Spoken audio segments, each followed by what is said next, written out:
¿Qué haces cuando la herida no viene del mundo, sino de la misma casa de Dios? Y si te dijera que hay personas que amaron con todo su corazón, sirvieron, oraron, adoraron, creyeron y aún así fueron heridas dentro de la iglesia.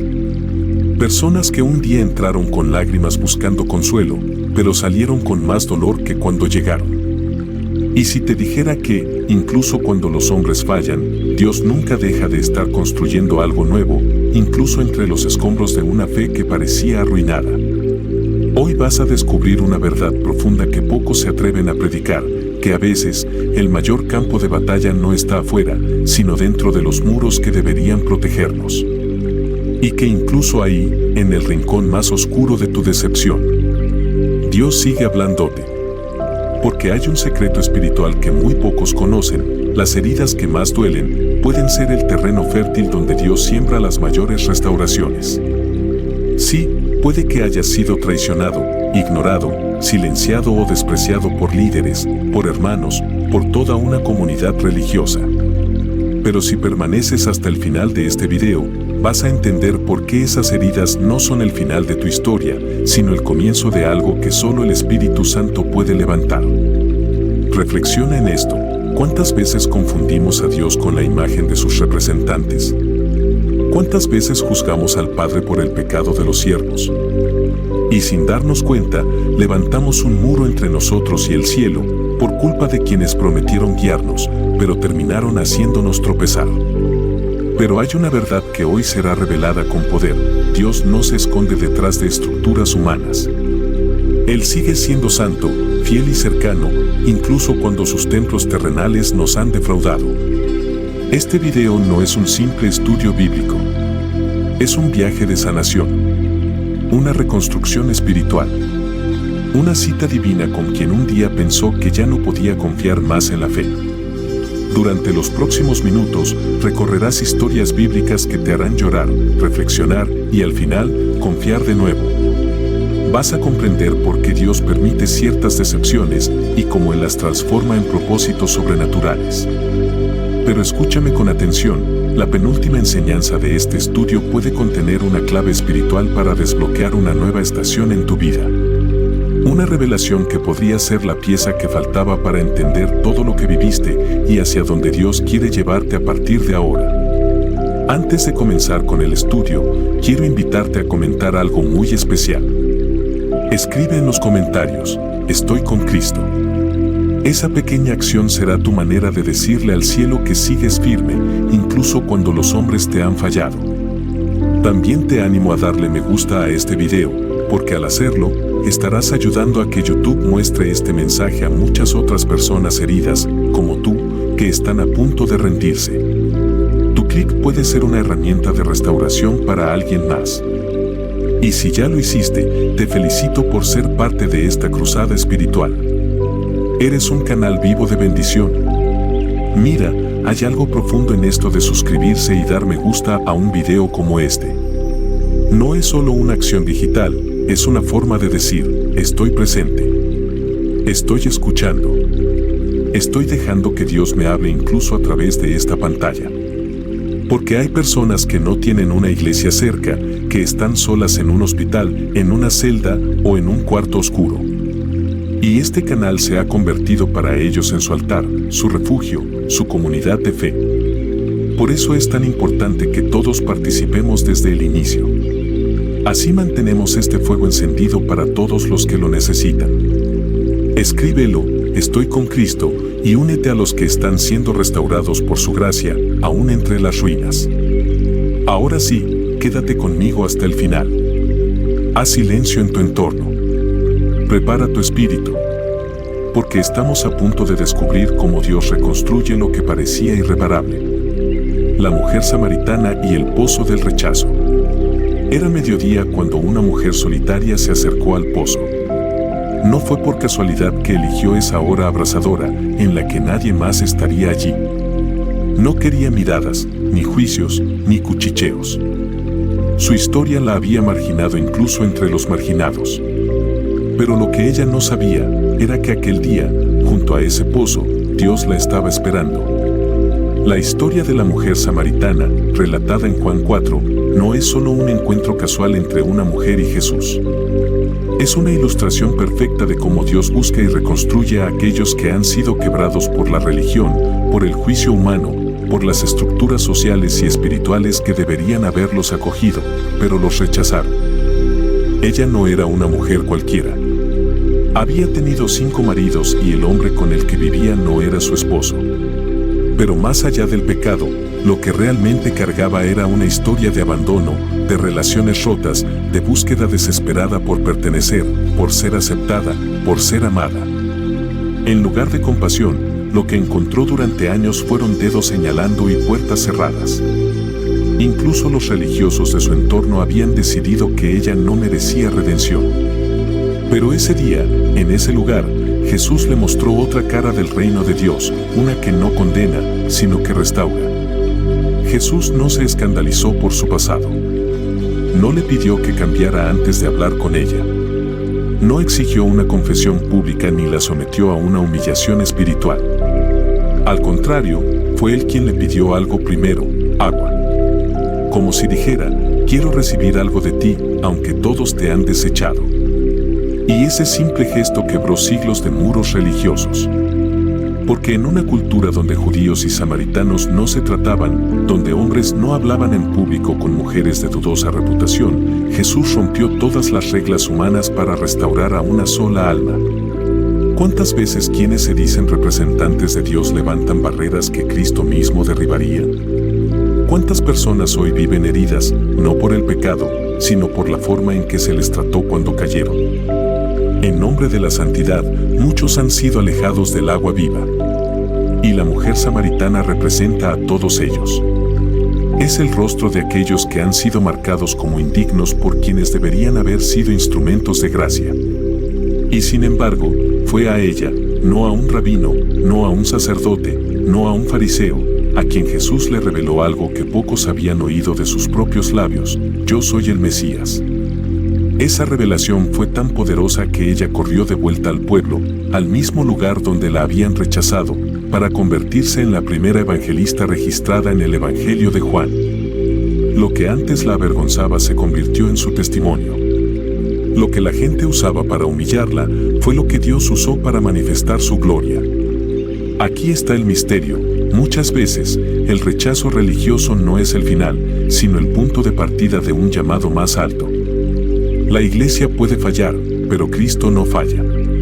Las instituciones pueden cerrarte la puerta, pero el reino abre fuentes en el desierto.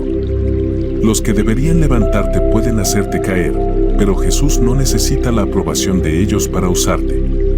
El pozo representa un lugar de encuentro. Un sitio donde cargas escondidas salen a la luz. Donde lo profundo del alma se ve reflejado en el agua.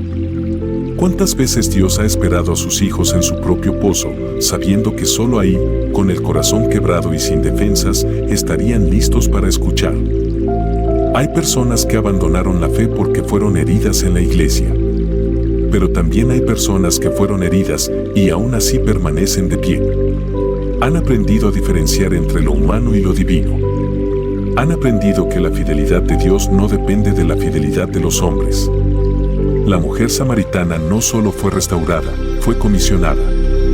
Su historia nos enseña que el dolor puede transformarse en un mensaje, que la vergüenza puede ser redimida, y que aquellos que el sistema desecha, muchas veces son los que Dios elige para demostrar su poder. Esta historia está íntimamente conectada con la experiencia de muchas mujeres y hombres que fueron decepcionados por líderes espirituales, por comunidades que se olvidaron del amor, por iglesias que juzgaron más de lo que sanaron. Jesús no ignoró su dolor. No lo minimizó. Lo miró de frente y ofreció algo que nadie más había ofrecido: agua viva, aceptación, propósito. Y aquí se manifiesta una de las verdades más revolucionarias del Evangelio: Dios no necesita que estés bien para usarte. Él no espera que vengas perfecto, solo que vengas. No necesita que tengas una hoja de vida religiosa impecable. Lo que busca es un corazón sediento que no ha dejado de anhelar. Es curioso pensar que, mientras los discípulos estaban buscando comida, Jesús estaba sembrando eternidad en el corazón de una mujer despreciada. Mientras otros hablaban de estructuras religiosas, él hablaba de espíritu y verdad. Mientras otros pensaban en purezas externas, él ofrecía una transformación interna. La mujer samaritana no fue restaurada por un sistema, fue restaurada por una presencia. Y ese sigue siendo el secreto de toda verdadera reconstrucción. No se trata de volver a confiar en los hombres, sino de volver a encontrarse con Jesús. No se trata de reparar la imagen de la iglesia, sino de permitir que el Espíritu Santo sane tu identidad. Porque si tu fe estuvo alguna vez sostenida por una institución, es tiempo de que la bases únicamente en Cristo. La mujer del pozo nunca volvió a ser la misma. No porque la comunidad cambiara, sino porque ella cambió desde adentro. Y ese es el milagro. El mismo que puede ocurrir contigo hoy. A veces Dios permite que llegues al pozo en la hora más caliente, en la soledad más profunda, para que no quede duda de que fue Él quien te encontró, no un sistema, no un programa, no una estructura, sino su amor, que te sigue buscando incluso cuando otros ya se rindieron contigo. Y si aún respiras, si aún puedes mirar al cielo con un mínimo de fe, es porque Dios no ha terminado contigo. El pozo sigue ahí. La voz de Jesús sigue diciendo, si conocieras el don de Dios. ¿Y tú? ¿Lo conoces realmente? Porque puede que esa decepción no haya sido una tragedia, sino una cita divina disfrazada de dolor. Un camino escondido hacia la mayor revelación de tu vida. 2. El quebranto de Elías bajo el enebro. Después de una de las victorias más extraordinarias de su ministerio, Elías se quebró. Había visto descender fuego del cielo, había enfrentado a los profetas de Baal, había sido usado poderosamente por Dios, y sin embargo, unos días después, lo encontramos huyendo, temiendo por su vida, deseando la muerte, escondido bajo un enebro en el desierto.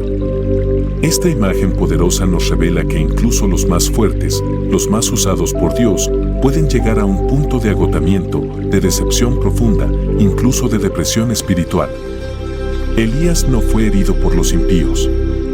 Fue herido por el peso del ministerio, por la soledad de la lucha, por el abandono de un pueblo que no despertaba.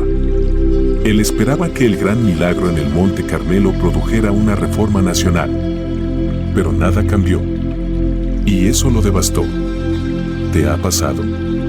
¿Has sentido que das todo, oras, clamas, haces lo correcto y no ves cambios?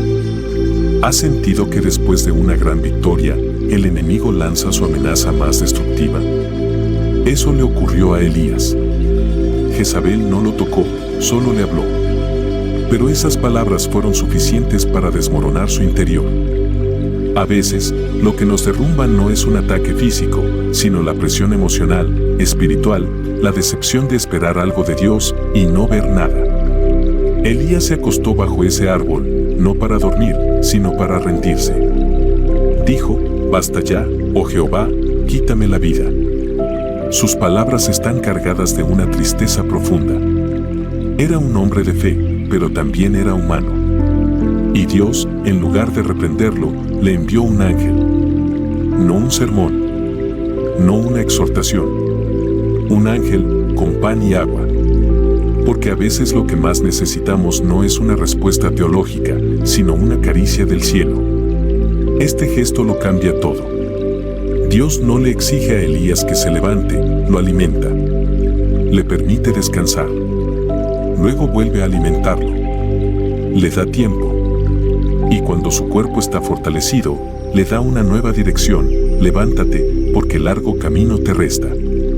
Esta historia es un retrato exacto de muchas personas que hoy siguen a Jesús, pero que se sienten agotadas, rotas, decepcionadas por los procesos de la vida.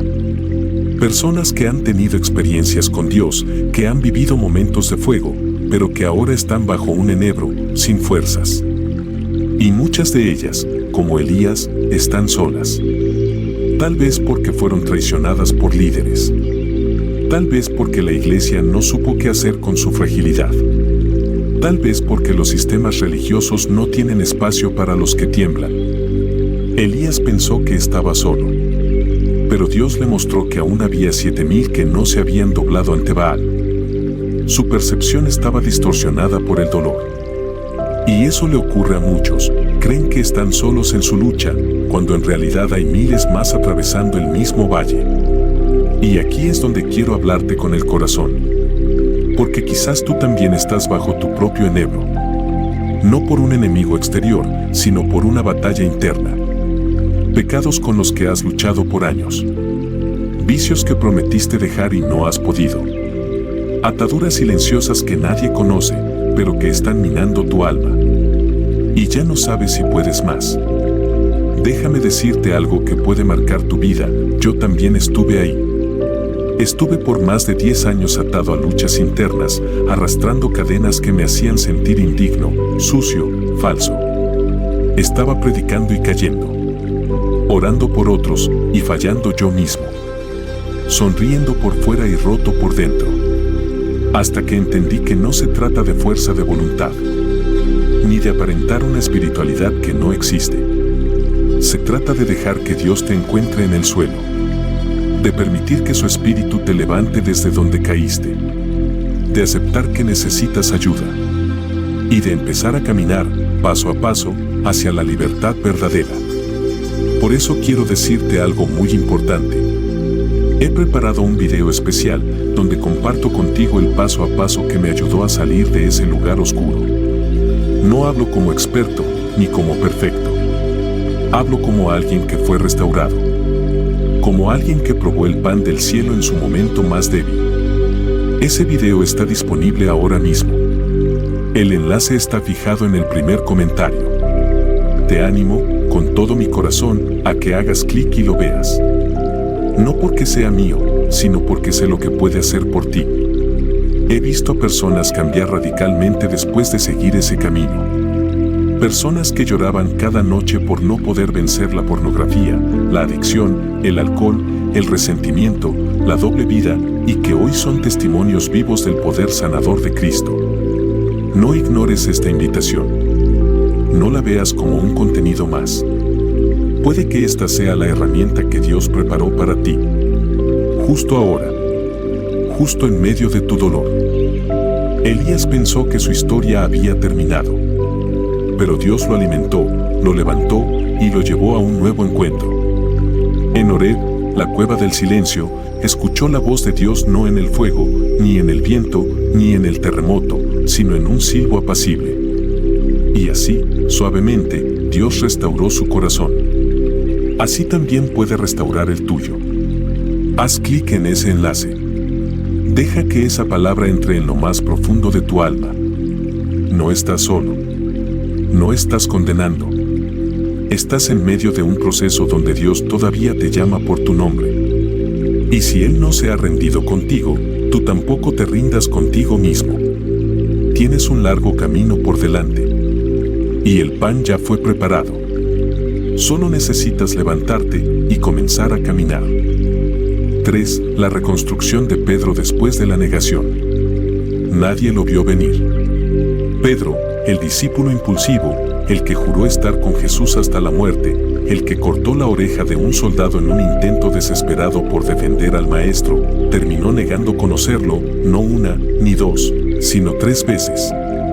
Y no frente a líderes religiosos ni soldados armados, sino frente a una simple criada. Frente a miradas cotidianas. En medio de la noche, con miedo, con el corazón en ruinas. Es allí donde comienza el misterio profundo de esta historia. Porque Pedro no era un incrédulo, no era un traidor desde el inicio. Era un hombre lleno de pasión, pero también lleno de debilidades. Un hombre que amaba intensamente, pero que no conocía todavía la profundidad de su propia fragilidad. Es fácil amar a Dios en la cima del monte, cuando se multiplican los panes y se calman los mares.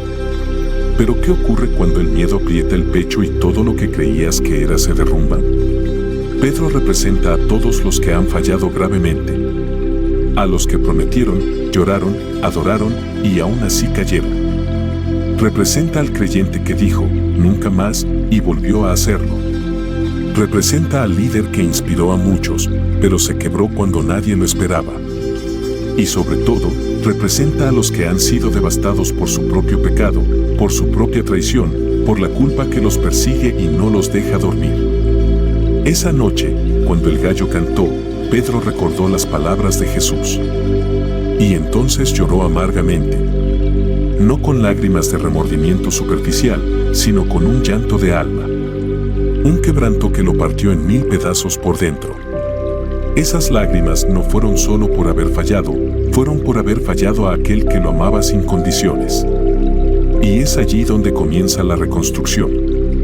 Porque el quebranto sincero es la puerta a la restauración profunda. Dios no restaura lo que sigue endurecido. Pero donde hay un corazón hecho trizas, donde hay una alma rendida, ahí su gracia se manifiesta con poder. Después de la resurrección, Jesús no ignoró a Pedro. Tampoco le reprochó lo ocurrido. Lo buscó. Lo esperó. Y en la orilla del mar, preparó un desayuno. El mismo Pedro que lo negó junto al fuego del patio del sumo sacerdote, fue restaurado junto al fuego de las brasas encendidas por Cristo. No es coincidencia. Jesús recreó la escena del dolor para transformarla en el escenario del perdón. Simón, hijo de Jonás, ¿me amas? Jesús no preguntó, ¿por qué me fallaste? Ni dijo, ¿te das cuenta de tu error? Su única pregunta fue si aún había amor en el corazón de Pedro. Porque donde hay amor, hay esperanza. Donde hay un residuo de fe, hay posibilidad de redención. Pedro no respondió con arrogancia. Ya no era el mismo hombre que antes decía, aunque todos te abandonen, yo no lo haré. Esta vez respondió con humildad, Señor, tú sabes que te amo. Y Jesús, en vez de condenarlo, lo comisionó, apacienta mis ovejas. Le entregó responsabilidad, propósito, restauración.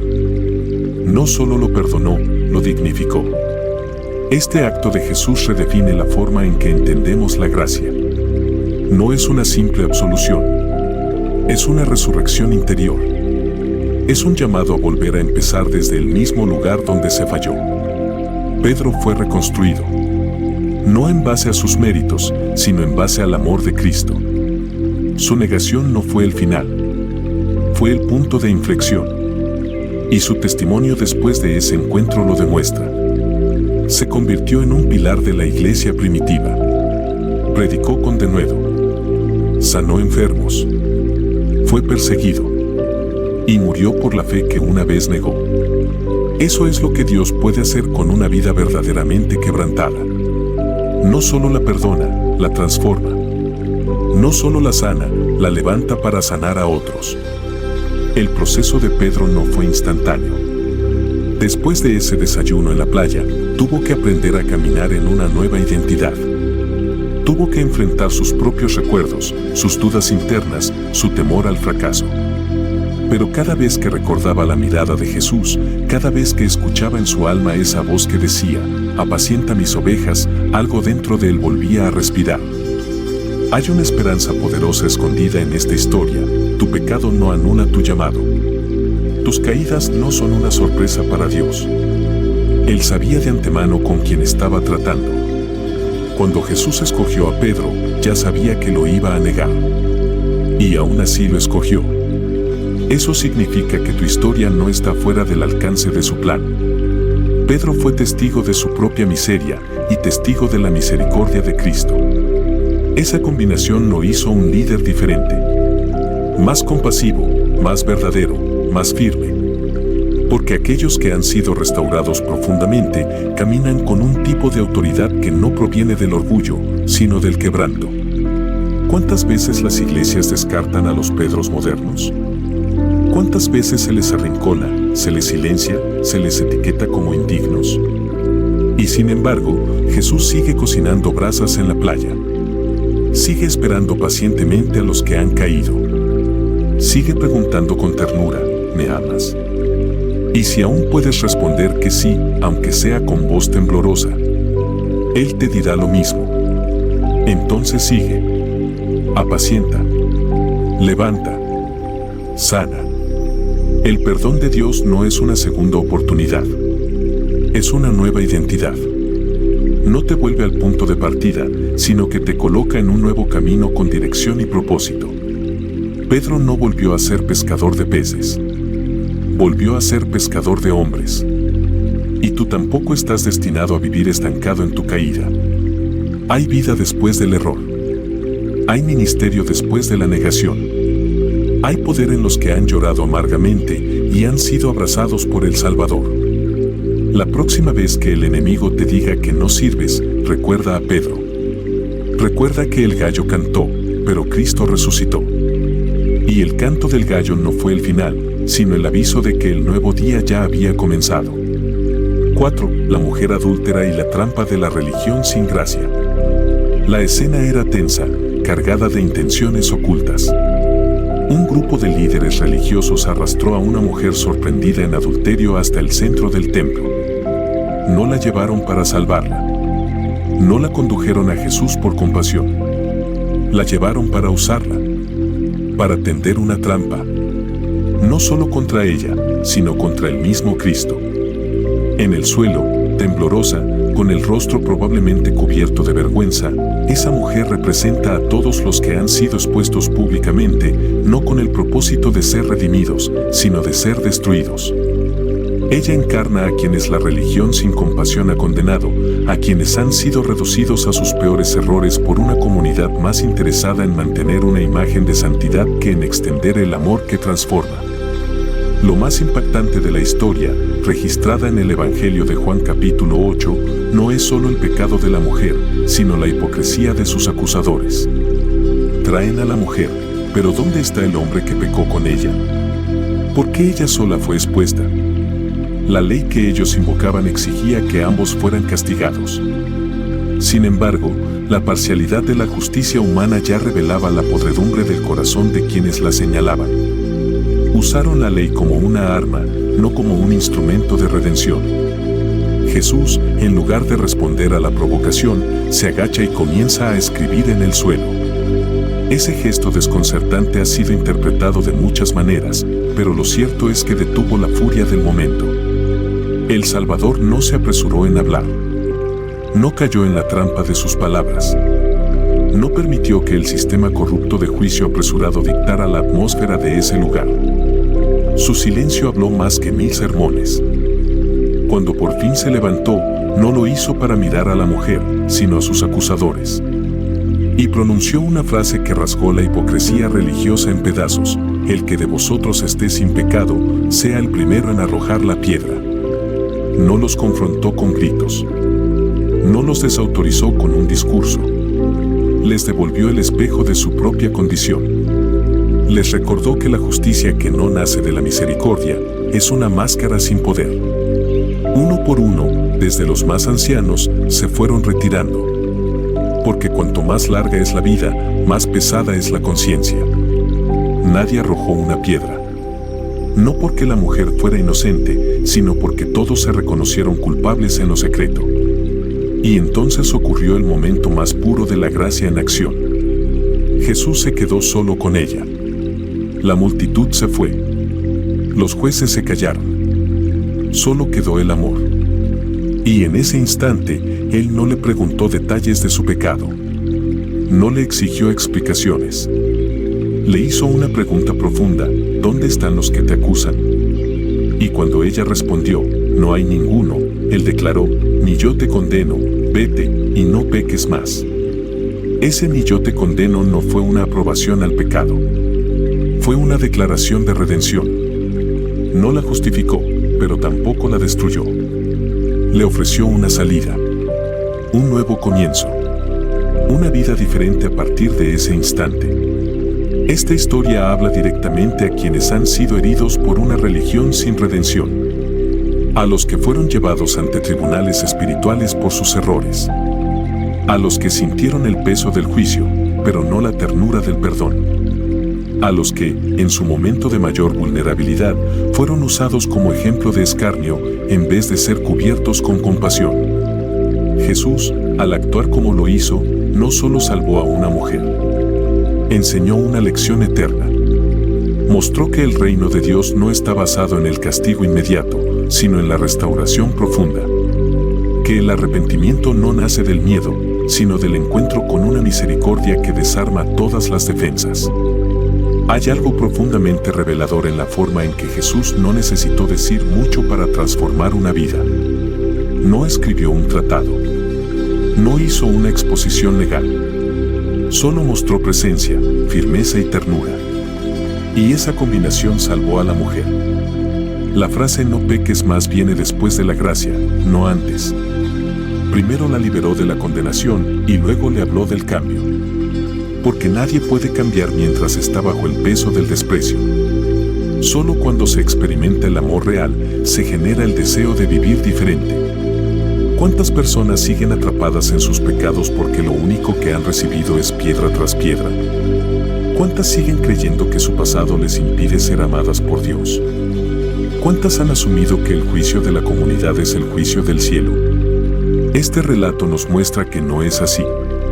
Que el mismo Jesús que confrontó a los religiosos es el que se inclina para levantar al caído. Que no hay pecado que Él no pueda perdonar, ni vida que no pueda ser renovada si hay un corazón abierto a la verdad. Y aquí hay un detalle que muchos pasan por alto.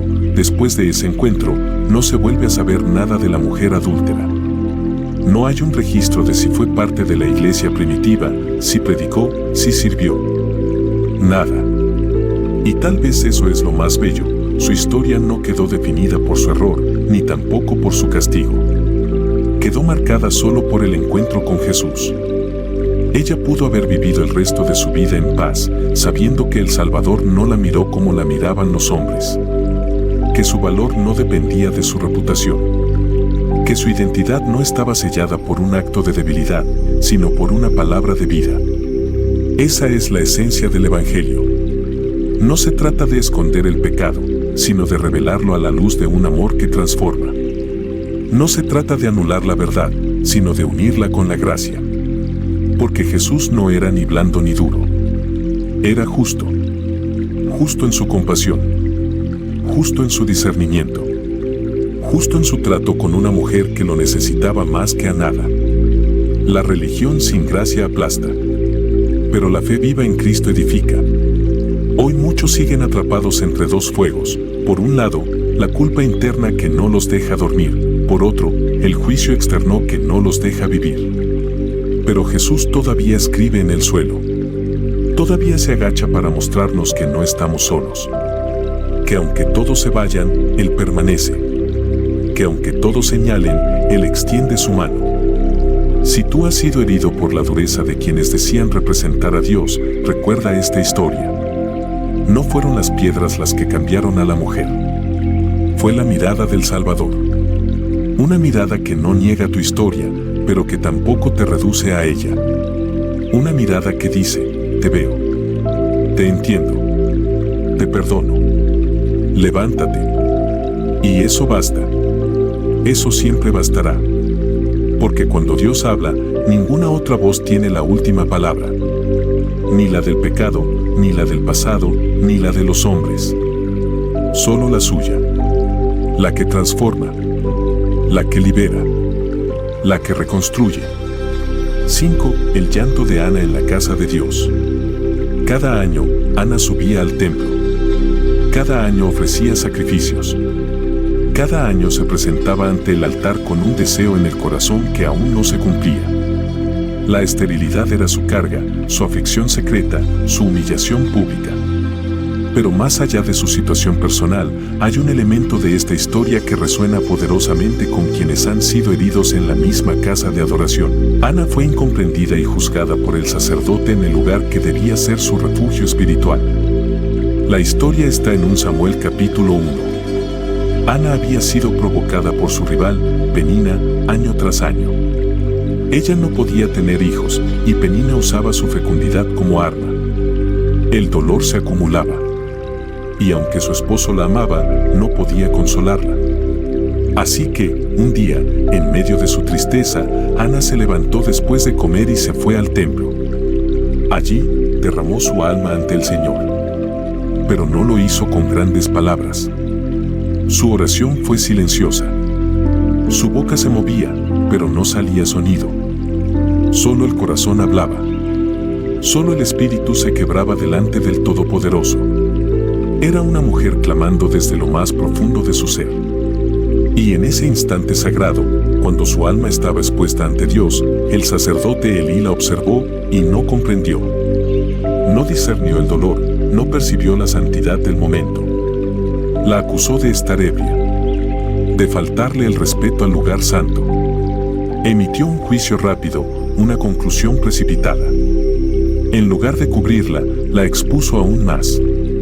Este momento es crucial para entender una dimensión profunda del sufrimiento espiritual, cuando quienes deberían representar a Dios no logran ver el clamor genuino de un alma. Cuando, en lugar de abrazar, se apresuran a etiquetar. Cuando el juicio humano se interpone entre una persona y su Dios. Ana no levantó la voz. No respondió con rabia. No abandonó la fe. Le explicó al sacerdote que no estaba borracha, sino quebrantada. Que su oración venía de un corazón angustiado. Y entonces, solo entonces, Elí comprendió y profetizó: ve en paz, y el Dios de Israel te conceda la petición que le has hecho. Este giro revela algo asombroso. Aunque Elí erró al principio, Dios usó su boca para sellar una bendición. El lugar de la humillación se convirtió en el lugar de la promesa. La incomprensión inicial no impidió que el cielo escuchara a Ana. Porque Dios no necesita la aprobación humana para obrar. Él ve lo que otros no ven. Él escucha las lágrimas que nadie entiende. Él responde al clamor que no tiene palabras. Ana volvió a su casa, comió y su semblante no fue más triste. No porque ya tuviera en brazos a su hijo, sino porque había sido vista por Dios. Había sido tocada en lo profundo. Su fe fue renovada. Y con el tiempo, dio a luz a Samuel, el profeta que cambiaría el curso de Israel. Hay una enseñanza poderosa en todo esto: la adoración sincera no depende de la comprensión de los demás. A veces, el dolor más puro es invisible para los ojos humanos, pero nunca pasa desapercibido ante el trono de Dios. Él no se equivoca. Él no juzga mal. Él no confunde una oración silenciosa con un acto irreverente. Él sabe exactamente lo que estás diciendo, incluso cuando no puedes hablar. Ana es un ejemplo viviente de lo que significa persistir en la fe, incluso cuando el entorno espiritual es áspero.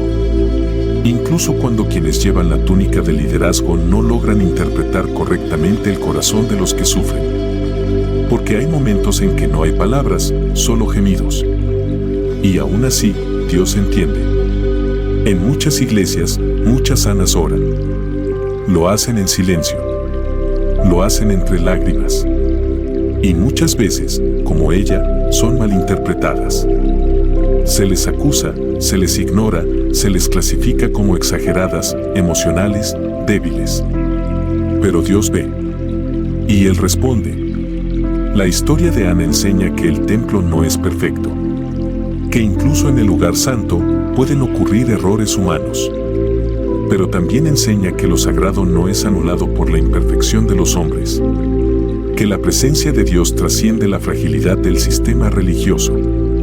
No hay que dejar de ir al templo por causa de quienes no supieron escuchar. No hay que abandonar la fe por causa de líderes que no supieron discernir.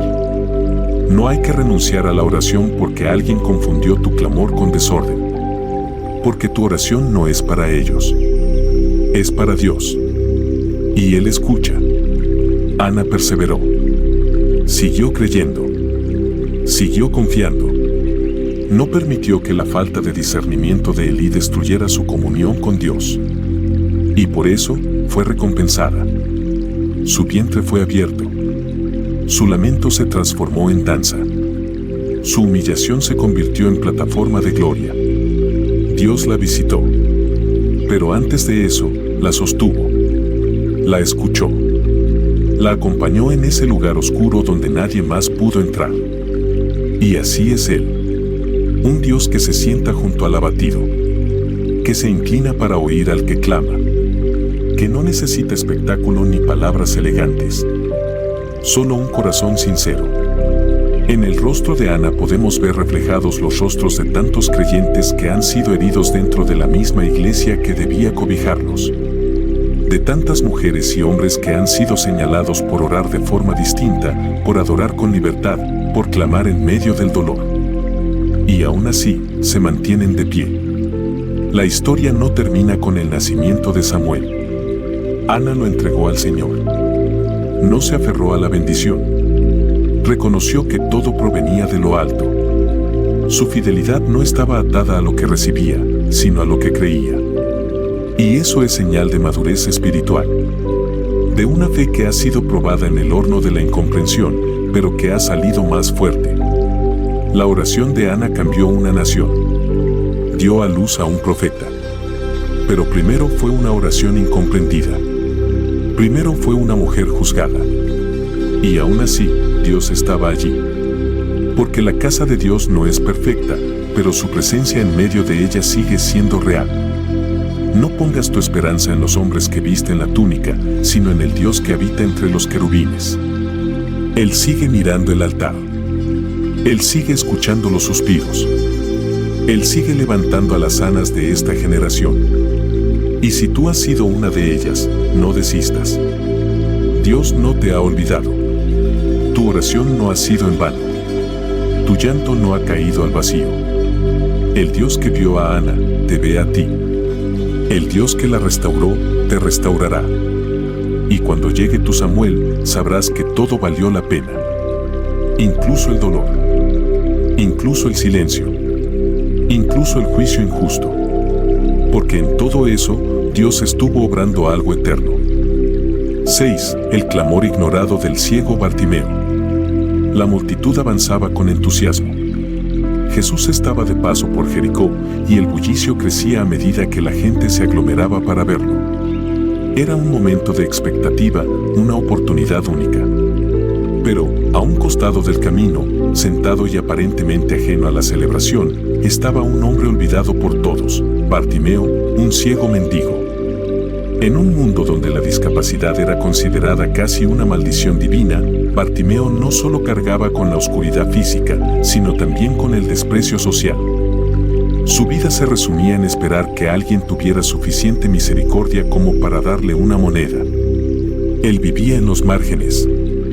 Y, como muchos hoy, había aprendido a no esperar nada de la religión organizada. Había aprendido a sobrevivir con lo mínimo. A callar. A no molestar. A no soñar con algo mejor. Pero algo en su interior no estaba completamente muerto.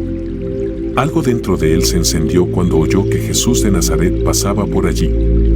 No tenía vista, pero tenía oído. No podía ver, pero podía clamar. Y eso fue lo que hizo. Jesús, Hijo de David, ten misericordia de mí. Gritó con todas sus fuerzas. No fue un murmullo piadoso. No fue una oración educada. Fue un grito desgarrador.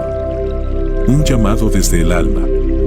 Un rugido de esperanza en medio de la oscuridad. Y ese grito, incómodo y disruptivo, fue inmediatamente rechazado por los que lo rodeaban. Muchos le reprendían para que se callara. No porque odiaran a Bartimeo, sino porque no querían que interrumpiera lo sagrado. Porque, en su sistema de valores, ese mendigo no tenía lugar en la liturgia de la fe. Era un estorbo, un ruido de fondo, una molestia que debía ser silenciada para que los importantes pudieran disfrutar de la presencia del Maestro. Pero Bartimeo no se calló. Gritó aún más fuerte.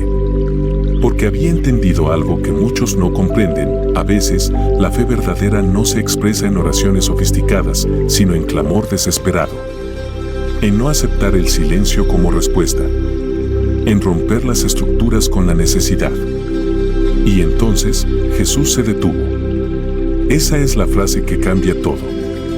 El Salvador, en medio del camino, rodeado de gente, con una agenda celestial, se detuvo. Detuvo el paso del cielo sobre la tierra para escuchar a un ciego. No porque Bartimeo tuviera algo que ofrecer, sino porque su fe quebró la barrera del olvido. Su grito traspasó los muros de la religiosidad. Jesús lo mandó a llamar. Y aquí ocurre algo fascinante. Los mismos que antes le decían que se callara, ahora le dicen, ten ánimo, levántate, te llama. Las voces que antes lo reducían, ahora lo animan. Porque cuando Jesús se mueve, incluso los que te despreciaban se ven obligados a reconocer el llamado. Bartimeo dejó su manto. Ese detalle no es menor. Ese manto representaba su identidad de mendigo, su pasado, su modo de vida. Al dejarlo, estaba diciendo, ya no necesito esto. Ya no me define. Se acercó a Jesús con el corazón expuesto. Y Jesús le preguntó, ¿qué quieres que te haga? Era evidente que Bartimeo quería ver. Pero Jesús no asumió. Le permitió hablar. Le devolvió dignidad. Porque los que han sido marginados muchas veces también pierden la capacidad de expresar lo que necesitan. Viven silenciados por el sistema. Pero Jesús restaura incluso la voz. Señor, que recobre la vista, respondió. Y Jesús, sin largas ceremonias, sin aceite, sin imposición de manos, sin espectáculo, dijo, vete, tu fe te ha salvado. Y al instante, Bartimeo recuperó la vista. Y lo siguió en el camino. Esta historia es un espejo de tantos que han sido ignorados dentro del pueblo de Dios. De los que claman, pero no son escuchados. De los que son considerados molestos por su insistencia. De los que han sido silenciados por estructuras que valoran más el orden que la compasión. Bartimeo es símbolo de aquellos que han tenido que gritar más fuerte para ser reconocidos como hijos. Es impresionante cómo la multitud puede volverse un obstáculo. La misma gente que seguía a Jesús no estaba en sintonía con su corazón. Porque la religiosidad puede seguir al Maestro sin imitarlo. Puede rodearlo sin entenderlo. Puede adorar externamente mientras reprime a los necesitados. Jesús no solo devolvió la vista a Bartimeo, le devolvió su humanidad. Le devolvió el poder de caminar. Le dio un lugar. Y Bartimeo no volvió al borde del camino. Se convirtió en seguidor, en caminante, en discípulo. La escena es reveladora. Un ciego al borde del camino termina caminando con Jesús hacia Jerusalén. Pasó de la oscuridad a la luz, del margen al centro, de la indiferencia a la cercanía. Porque cuando Dios reconstruye una vida, no lo hace a medias. No simplemente soluciona el problema visible. Toca el alma. Redefine el futuro. ¿Cuántas veces has sentido que tu clamor estorba? ¿Cuántas veces pensaste que no eras digno de alzar la voz? ¿Cuántas veces te dijeron que te callaras, que esperaras tu turno, que otros eran más importantes? Bartimeo nos enseña que la fe no siempre es elegante. Que a veces la verdadera espiritualidad grita. Que los que han vivido en el polvo del camino tienen derecho a ser escuchados. Y que Jesús, el que vino a buscar lo que se había perdido, nunca se molesta por un clamor honesto. La ceguera de Bartimeo no lo detuvo. La represión de la multitud no lo silenció. El miedo al rechazo no lo inmovilizó. Porque cuando uno está cansado de vivir en la oscuridad, hace lo que sea por alcanzar la luz. Y Jesús sigue deteniéndose por personas así. Por los que no tienen título, ni nombre, ni reputación. Por los que ya no tienen nada que perder. Por los que se atreven a gritar, ten misericordia de mí, aunque todos los demás prefieran seguir la procesión religiosa. Bartimeo no volvió a ser el mismo. Y tú tampoco tienes que seguir viviendo en el borde. Porque incluso si te han hecho sentir invisible, la voz de Dios sigue escuchando el clamor sincero. Él se detiene. Él llama. Él pregunta. Y Él responde. Siempre lo ha hecho. Siempre lo hará. 7. El rechazo de Jesús en su propia tierra. Hay un tipo de dolor que no proviene de los enemigos, ni de los desconocidos, sino de aquellos que te conocen desde siempre. Es el dolor que nace cuando quienes deberían aplaudir tu crecimiento se convierten en la voz que lo niega. Ese es el tipo de rechazo que vivió Jesús cuando volvió a Nazaret, su ciudad natal. Después de sanar enfermos, liberar oprimidos y enseñar con autoridad en muchas regiones, Jesús regresó al lugar donde había crecido. La sinagoga se llenó, como era costumbre. Todos lo miraban. Todos esperaban algo. Pero lo que ocurrió allí fue más que una simple decepción, fue una revelación profunda sobre cómo incluso el lugar de origen puede convertirse en tierra hostil para el llamado de Dios. El Evangelio de Marcos nos dice que al comenzar a enseñar, la gente se sorprendía. pero no de la forma que imaginamos. En lugar de decir, qué glorioso lo que Dios está haciendo a través de él, comenzaron a murmurar, ¿no es este el carpintero, el hijo de María? ¿No están sus hermanos entre nosotros? Lo redujeron a lo conocido, a lo común, a su pasado. No pudieron ver al enviado porque estaban cegados por el recuerdo del niño que corría por las calles, del joven que martillaba madera en la carpintería.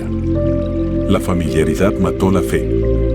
El conocimiento superficial impidió la revelación profunda. Y por eso, dice el texto, Jesús no pudo hacer allí ningún milagro, salvo sanar a unos pocos enfermos. Esta frase es estremecedora. El Hijo de Dios, lleno del Espíritu Santo, con autoridad celestial, con poder para cambiar vidas, fue limitado no por falta de poder, sino por la incredulidad de quienes lo conocían. Porque la fe no solo atrae el favor de Dios, la incredulidad puede cerrarle la puerta. Jesús se maravilló de su incredulidad. Y se fue. No insistió. No se defendió. No trató de convencerlos. Se retiró. Esta escena refleja una realidad profunda para quienes han sido heridos por entornos donde se suponía que serían apoyados. Nazaret representa ese círculo cercano, familia, iglesia, comunidad, donde a veces se espera afirmación y se recibe juicio. Donde se espera abrazo y se recibe sospecha. Donde los pasos hacia la fe son mirados con burla o desprecio. Jesús fue rechazado por aquellos que compartían con él cultura, idioma, historia. Y ese rechazo no fue accidental. Fue una señal profética. Mostraba que el reino de Dios no se limita a lo conocido. Que la unción no está condicionada al reconocimiento humano. Que incluso si los tuyos no te entienden, el llamado sigue intacto. Hay algo profundamente consolador en saber que Jesús entiende el dolor del rechazo cercano. Él no fue rechazado solo por extraños o enemigos, sino por los suyos. Por los que conocían su historia. Por los que, tal vez, jugaron con él de niño, compartieron comidas, celebraciones, días comunes. Y, sin embargo, cuando llegó el momento de manifestar quién era, no lo recibieron. Lo etiquetaron. Lo disminuyeron. Y con ello, perdieron la bendición que venía con su presencia. Este patrón se repite en la vida de muchos creyentes. Hombres y mujeres que son tocados por Dios, que comienzan a caminar en fe, que experimentan un despertar espiritual y que, al intentar compartirlo con sus círculos más cercanos, encuentran desprecio, encuentran burlas, encuentran cuestionamientos. La familia que debería alegrarse, duda. La iglesia que debería abrazar, juzga. Los amigos que deberían apoyar, se alejan. Y entonces, el corazón se pregunta, ¿por qué duele tanto ser rechazado por los míos? Jesús no solo nos entiende, Él lo vivió. Y su respuesta es clave, no dejó que eso definiera su identidad. No necesitó validación para seguir caminando. No dejó de sanar, de predicar, de amar. Simplemente cambió de escenario. Porque cuando una puerta se cierra por incredulidad, otra se abre para los que tienen fe. Su ministerio no se detuvo en Nazaret. No terminó en la sinagoga donde lo despreciaron. Continuó con los quebrantados, con los marginados, con los que no tenían prejuicios, con los que estaban dispuestos a creer. Y ese es un mensaje directo para todos los que han sido despreciados por comunidades religiosas, por entornos familiares, por círculos donde alguna vez buscaron consuelo. El rechazo no es señal de que fallaste. Muchas veces es evidencia de que has sido llamado. Porque la unción incomoda. Porque la verdad confronta. Porque lo nuevo siempre amenaza a lo establecido. Jesús dijo, ningún profeta es bien recibido en su propia tierra. Esta no fue una frase de resignación. Fue una declaración de realidad espiritual. Quien ha sido llamado a llevar luz muchas veces será rechazado por quienes están cómodos en la sombra. Y, sin embargo, el rechazo no detiene el propósito. A veces, lo acelera. Lo purifica. Lo enfoca. Porque Dios no depende del aplauso humano para cumplir su obra. Hay algo más que destacar. Aunque Jesús fue rechazado, no maldijo Nazaret. No se volvió contra su ciudad. No respondió con rencor. Mostró una clase de amor que trasciende la aceptación. Porque la verdadera madurez espiritual se ve no en la adoración bajo la aclamación, sino en la fidelidad bajo el desprecio. Él siguió caminando. Siguió sanando. Siguió amando. Y así también se espera de nosotros. No te detengas si tus propios hermanos no te comprenden. No calles tu testimonio si la iglesia de tu infancia no lo acepta. No dudes de lo que has vivido con Dios solo porque quienes te conocen desde siempre no lo pueden entender. El rechazo de los tuyos no cambia lo que Dios ha depositado en ti. La incredulidad de los otros no anula la fe que Él ha encendido en tu interior. Y si bien duele, ese dolor puede convertirse en combustible para seguir adelante. Jesús nos mostró cómo seguir amando a quienes nos niegan. Cómo seguir caminando aunque la puerta del lugar familiar se cierre. Cómo mirar más allá del no de los hombres para abrazar el sí del cielo. Y así como Él salió de Nazaret para llevar libertad a otros, tú también puedes salir de las estructuras que no te valoran y convertirte en testimonio viviente para aquellos que sí están dispuestos a recibir. Porque la unción que portas no necesita permiso. Y el Dios que te llamó no ha cambiado de opinión. Aunque Nazaret no lo entienda. Jerusalén lo verá entrar montado en un asno, rodeado de multitudes clamando Hosana. Y el mundo verá que aquel que fue rechazado es también el que fue exaltado. 8. La traición de Judas y el silencio de Jesús. En toda la narrativa de los evangelios, pocas escenas son tan cargadas de tensión, misterio y dolor como aquella noche en el huerto de Getsemaní, cuando Jesús fue entregado por uno de los suyos. No fue un extraño quien lo traicionó. No fue un enemigo externo. Fue alguien que había comido con Él, caminado con Él, escuchado su voz, presenciado sus milagros. Fue Judas Iscariote, uno de los 12. Este hecho no solo marcó el inicio de las horas más oscuras de la vida de Jesús.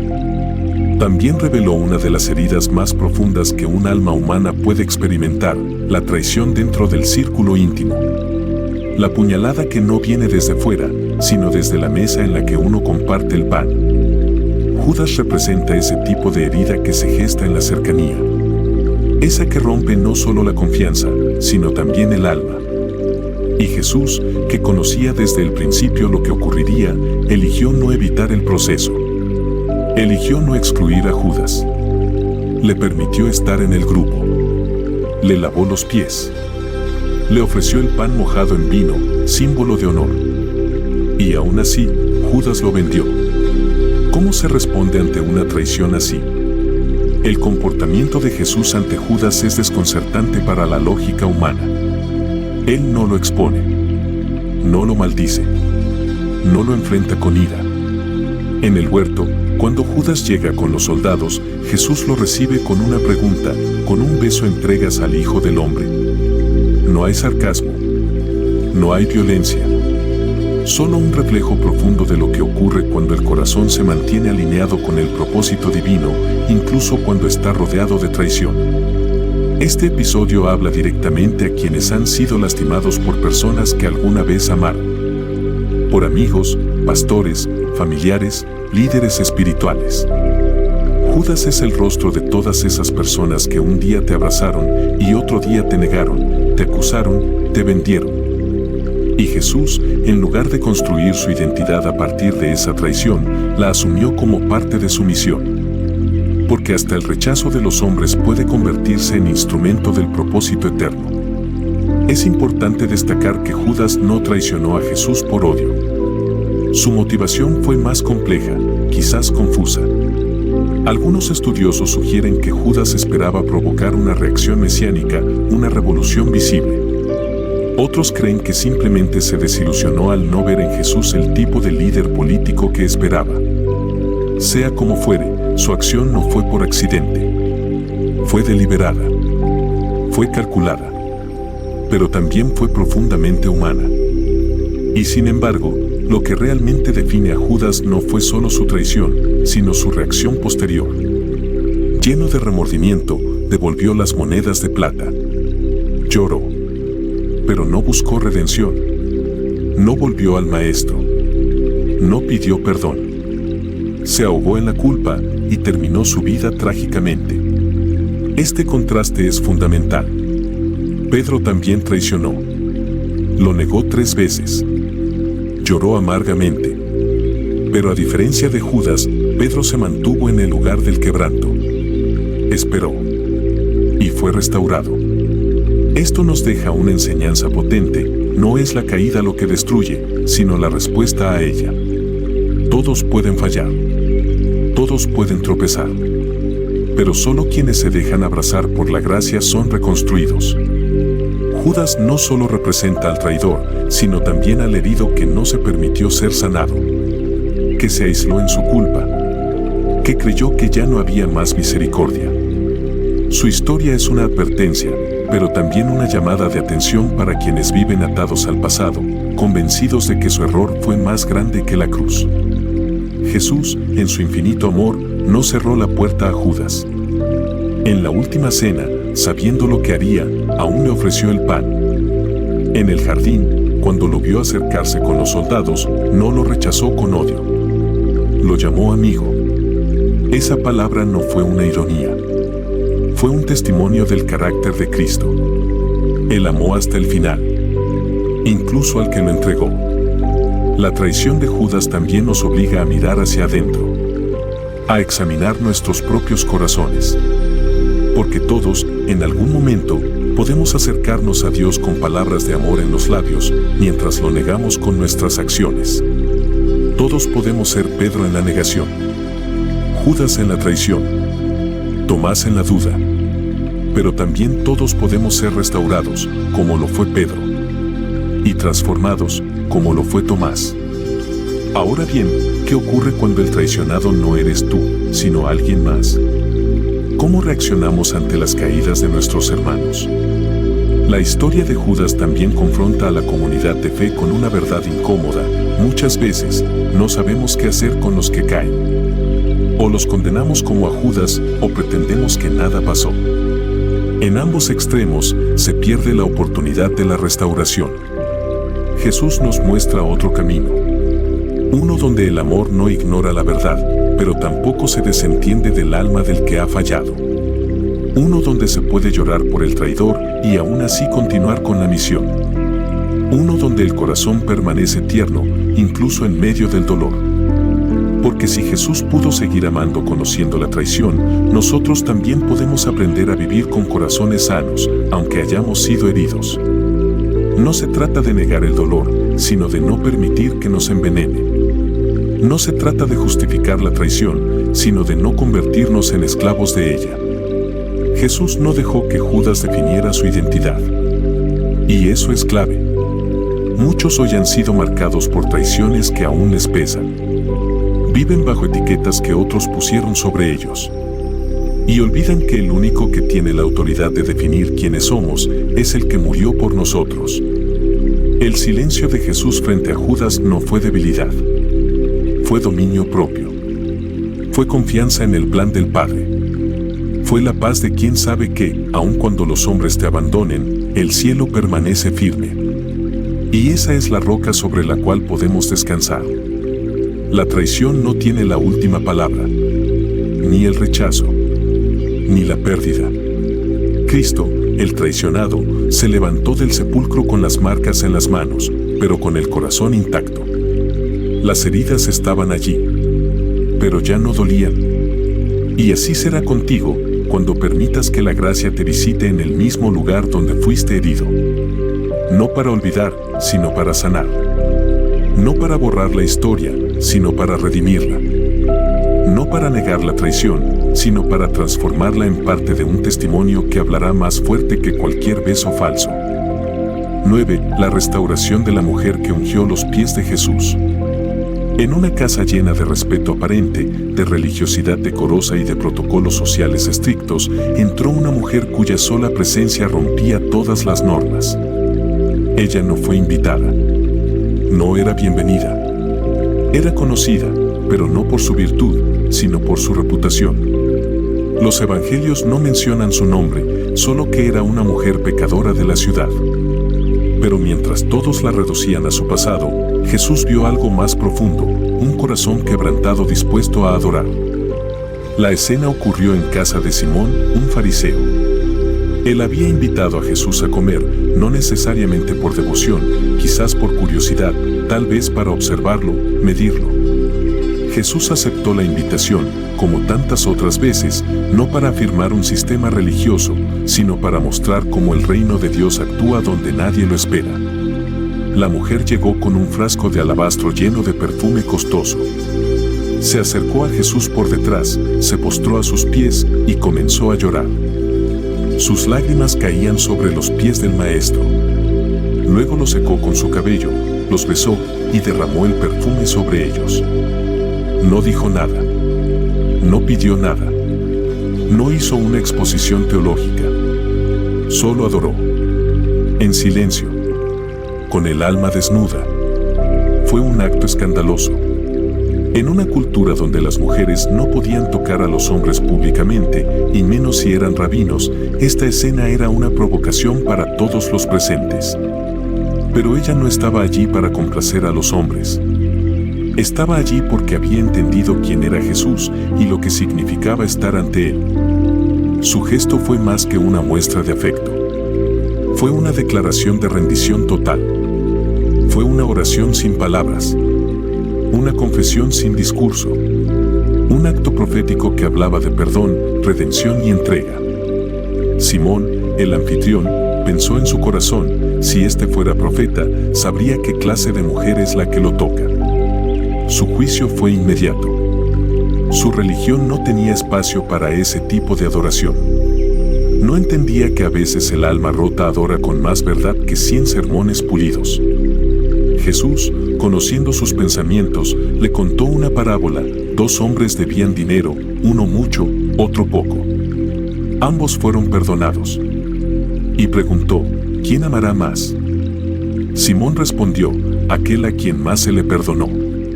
Jesús entonces volteó hacia la mujer y dijo, ¿ves a esta mujer? Entré en tu casa y no me diste agua para mis pies. Ella, con sus lágrimas, los ha lavado.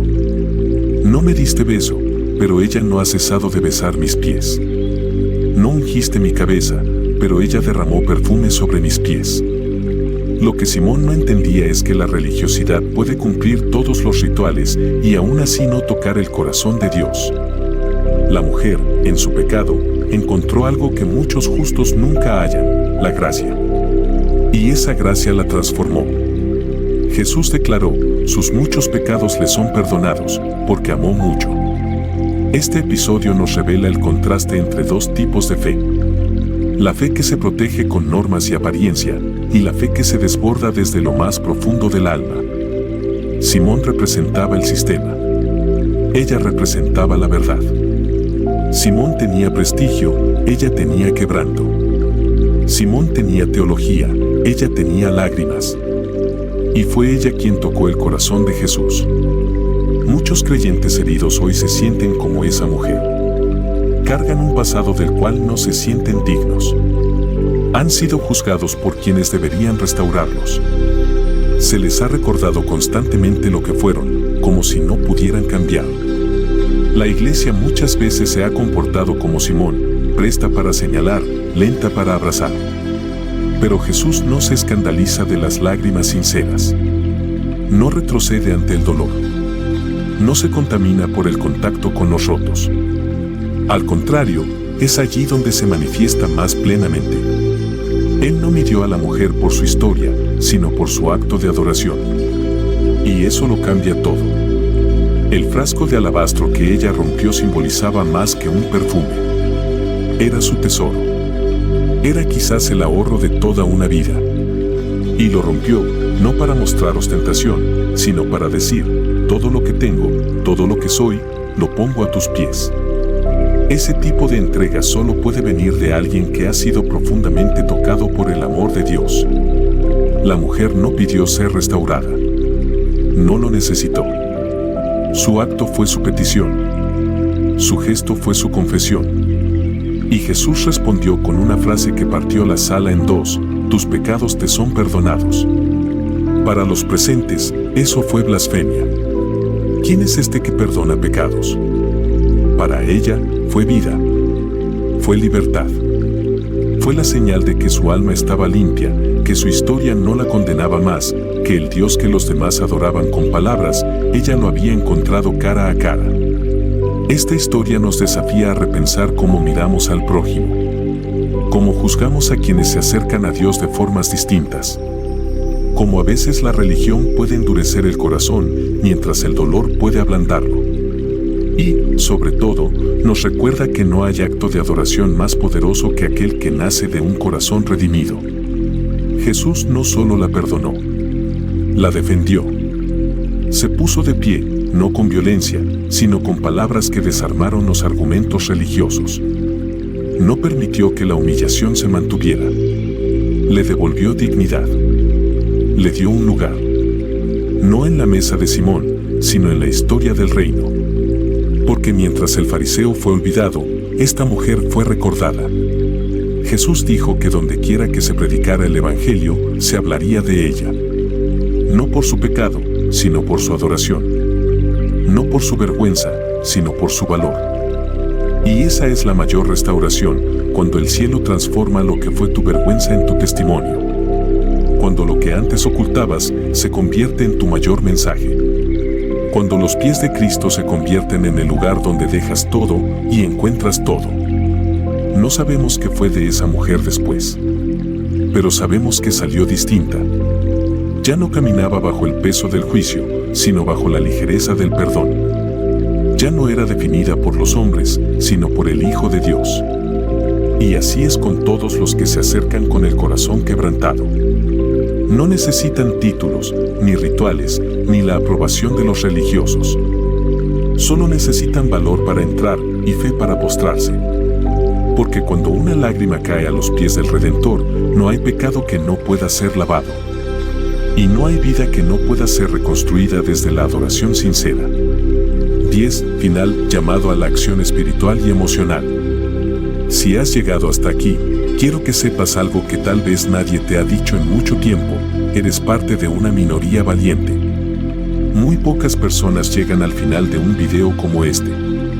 Muy pocos resisten la profundidad de estas historias, la verdad que arde como fuego en el pecho, la confrontación que no solo toca la mente, sino que agita el alma.